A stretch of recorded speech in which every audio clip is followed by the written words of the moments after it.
Every politician in this country needs to answer this question about the government-mandated lockdowns. Here we go. If the risk of COVID-19 transmission intra-family is high,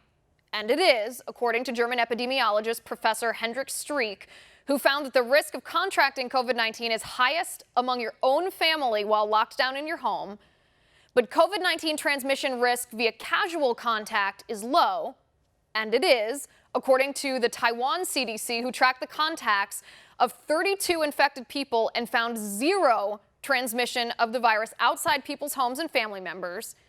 And if extreme social distancing, aka government-mandated lockdown, reduces herd immunity, and it does, according to Harvard researchers who say too strict of social distancing could cause a giant second wave of the virus when the extreme measures are relaxed because of low herd immunity.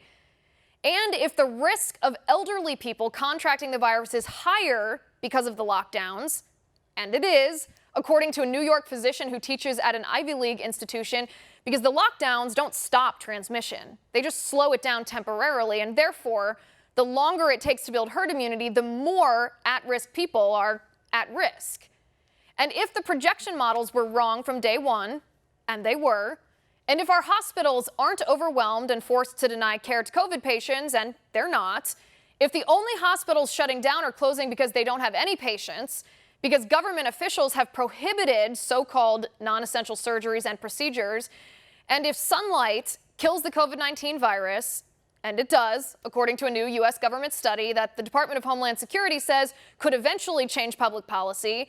and if the prevalence of COVID-19 in the population is higher than originally assumed, and therefore the infection fatality rate is much lower, and the hospitalization rate is lower too,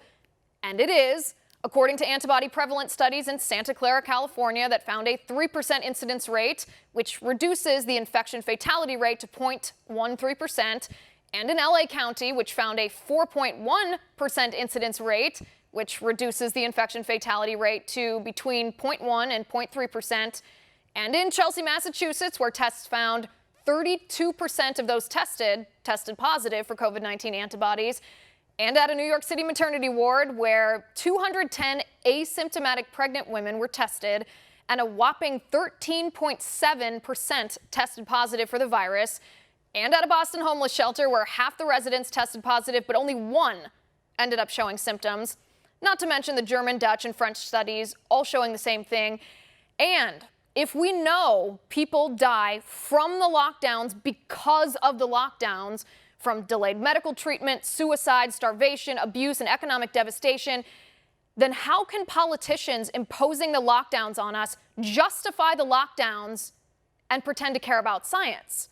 If you care about science and the data, then the lockdowns are insane, and the data shows it. And that's